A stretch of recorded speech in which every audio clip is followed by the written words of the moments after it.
अमेरिकी राष्ट्रपति Donald Trump आज इजराइल और मिस्र की यात्रा पर जा रहे हैं। हाल ही में हुए युद्ध विराम के बाद क्षेत्रीय शांति स्थापित करने के उद्देश्य से वे इजराइल की संसद कनेसेट को संबोधित करेंगे और समझौते के तहत रिहा हुए बंधकों से भी मुलाकात करेंगे। समझौते में 28 शवों की वापसी भी शामिल है। प्रधानमंत्री नरेंद्र मोदी ने 2 नई योजनाएं शुरू की हैं। प्रधानमंत्री धन धान्य कृषि योजना और दलहन आत्मनिर्भरता मिशन, जो किसानों को जिंदगी बदलने का दावा करती है। उन्होंने बताया कि भारत आज दूध उत्पादन में दुनिया में नंबर 1 है और मछली उत्पादन में दूसरे स्थान पर है। साथ ही 2014 के मुकाबले शहद उत्पादन 2 गुना हुआ है और 6 बड़ी खाद फैक्ट्रियां भी बनाई गई। विदेश मंत्री एस जयशंकर ने नई दिल्ली में अमेरिका के नामित राजदूत सर्जियो गौर से मुलाकात की। उन्होंने भारत अमेरिका संबंधों और वैश्विक महत्व पर चर्चा की। जयशंकर ने उन्हें नई जिम्मेदारी के लिए शुभकामनाएं दी।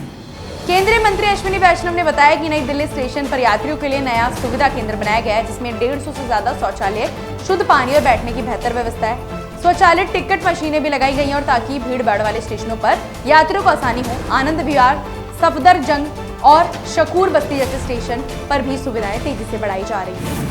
मुख्यमंत्री योगी आदित्यनाथ ने कहा कि भदोही, मिर्जापुर और वाराणसी देश का बड़ा कारपेट क्लस्टर है, जिसे बढ़ावा देने के लिए इंडिया एक्सपो मार्ट और कारपेट एक्सपो का आयोजन किया जा रहा है। उन्होंने बताया कि 2018 में शुरू हुई वन डिस्ट्रिक्ट वन प्रोडक्ट योजना के तहत भदोही को कारपेट हब बनाया गया है। सरकार के सहयोग से अब यहाँ के कारीगरों को अंतर्राष्ट्रीय मंच मिल रहा है।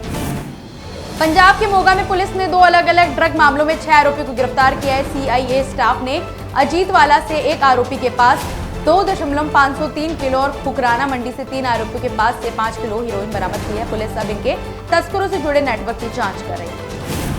यूपी के सहारनपुर के देवबंद दौरे पर अफगान विदेश मंत्री आमिर खान मुत्ताकी ने भारत में मिले स्वागत के लिए आभार जताया। उन्होंने भारत अफगानिस्तान संबंधों को और मजबूत करने की उम्मीद जताई और कहा कि जल्द ही नए राजनयिक भेजे जाएंगे। मुत्ताकी ने दिल्ली में मिले सम्मान को देखते हुए भविष्य में ऐसे दौरे और बढ़ाने की संभावना जताई। उत्तराखंड के मुख्यमंत्री पुष्कर सिंह धामी ने देहरादून में स्मार्ट क्लासरूम के लिए केंद्रीकृत स्टूडियो का उद्घाटन किया है। स्टूडियो सरकारी स्कूलों में हाइब्रिड मोड में संचालित किए जाएंगे। इससे छात्रों को डिजिटल और ऑफलाइन दोनों माध्यमों से पढ़ाई की सुविधा मिलेगी। लखनऊ में सपा प्रमुख अखिलेश यादव ने कहा कि कांग्रेस से गठबंधन के बावजूद उनके सिद्धांत नहीं बदले हैं। उन्होंने जेपी आंदोलन की याद दिलाते हुए कहा कि आज भी भ्रष्टाचार, बेरोजगारी और अन्याय जैसे वही मुद्दे हैं। उन्होंने युवाओं और किसानों से सरकार को हटाने की अपील की। पटना में जन स्वराज पार्टी के संस्थापक प्रशांत किशोर ने कहा कि वे राघोपुर जाकर पार्टी कार्यकर्ताओं से मिलेंगे, जिन्होंने आरजेडी के खिलाफ जन स्वराज की बात को लोगों तक पहुंचाया। उन्होंने बताया कि उनकी भावनाएं केंद्रीय कमेटी की बैठक में शामिल की जाएंगी। किशोर ने कहा कि वह पूरे दिन वहां रहकर चुनाव के लिए सबसे उपयुक्त उम्मीदवार तय करने की कोशिश करेंगे।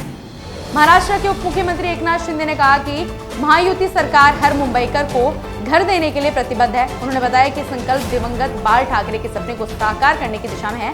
सरकार खासतौर पर गरीब और कामकाजी वर्ग के लिए आवास योजनाओं पर जोर दे रही है।